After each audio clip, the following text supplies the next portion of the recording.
తెలుసా మీ కన్నీటి ప్రార్థనకు తగిన జవాబులు దేవుడు ఇస్తారని? మీకు తెలుసా మీ ప్రతి పరిస్థితిని మార్చి మిమ్మల్ని ఉన్నతంగా ప్రభు నిలబెడతారని?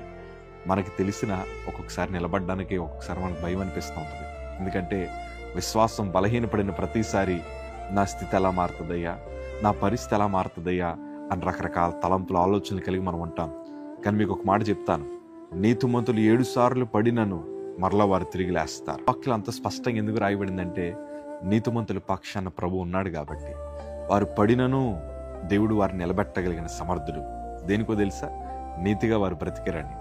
బైబిల్లో నీతిమంతులు మనం వెతికితే ఒక ఆదర్శవంతమైన నీతిమంతులు మనకు బైబిల్లో కనిపిస్తూ ఉంటారు. చాలామంది ఉన్నారు, కానీ అందులో యేసేపు చాలా ప్రాముఖ్యమైన పాత్రను వ్యవహరించారు.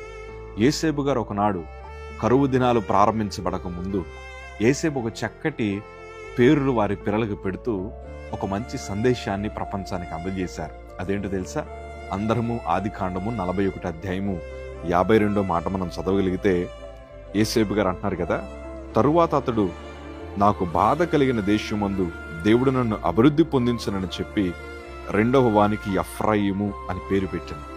ఎంత చక్కటి పేరంటే యేసేపు గారు ఆ పేరు పెడుతూ అంటున్నారు కదా, బాధ కలిగిన దేశమందు నా దేవుడు నన్ను అభివృద్ధి చేశాడు. ఎక్కడైతే బాధపడ్డాడో, ఎక్కడైతే శ్రమలు అనుభవించాడో అదే స్థలంలో దేవుడు యేసేపు గారిని ఉన్నతమైన స్థాయిలో పెట్టడమే కాదు, అభివృద్ధి పొందేలాగా దేవుడు చేశాడు. ఈరోజు నువ్వు బాధపడుతున్న స్థలాలు ఎన్నో ఉన్నాయి. ఉద్యోగ రీతిలో బాధపడుతున్నావు, చదువు విషయంలో అక్కడ అవమానాలు పొందుతూ బాధపడుతున్నావు, చాలామంది బంధువుల మధ్యన నలిగిపోతూ ఎన్నో శ్రమలు అనుభవిస్తూ వారందరి మధ్యన తలదించుకొని కన్నీరు కారుస్తున్నారు.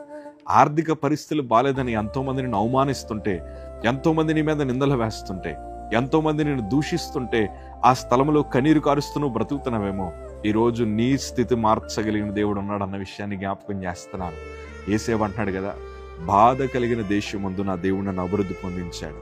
ఈరోజు ఏ స్థలంలో అయితే నువ్వు దుఃఖపడుతున్నావో ఆ స్థలంలో నా ప్రభుని నిలబెట్టగలిగిన సమర్థుడు. ఎంత కన్నీరు కారుస్తున్నావో దానికి తగిన ప్రతిఫలాలు నా దేవుడు ఇస్తాడు.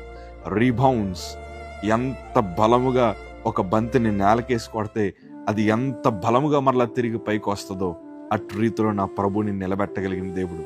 అవమానం పొందుతున్నాం, శ్రమలు అనుభవిస్తున్నాం, కన్నీరు గారుస్తున్నాం, వేదన అనుభవిస్తున్నాం, అవమానాల మధ్య నడుస్తున్నాం.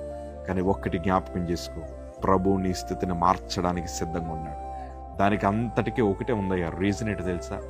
నీతిగా బ్రతకడం ఒకటి మనం నేర్చుకోగలిగితే చాలు. అన్ని వేళలా నీతిగా బ్రతకడం మనం నేర్చుకుంటే చాలు. ఈరోజే నీ పరిస్థితిని నా ప్రభు మార్చగలిగే దేవుడు. ప్రార్థన చేద్దామా? పరిశుద్ధుడా, మరొకసారి నీకు వందనాలు. యేసేపు గారి జీవితంలో ఎన్నడూ చూడని ఆశీర్వాదాలు మీరు దయచేశారు. ఎక్కడైతే బాధపడ్డారో అదే స్థలంలో నీ భక్తులను మీరు నిలబెట్టారు ప్రభా.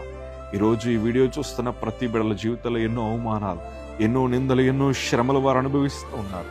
తండ్రి, వారు కారుస్తున్న కన్నీటికి తగిన ప్రతిఫలాలు మీరు దయచేయండి. అవమానం పొందిన చోట ఘనత మీరు ఇవ్వండి, బాధపడిన చోట సంతోషాన్ని మీరు దయచేయమని అడుగుతున్నాం.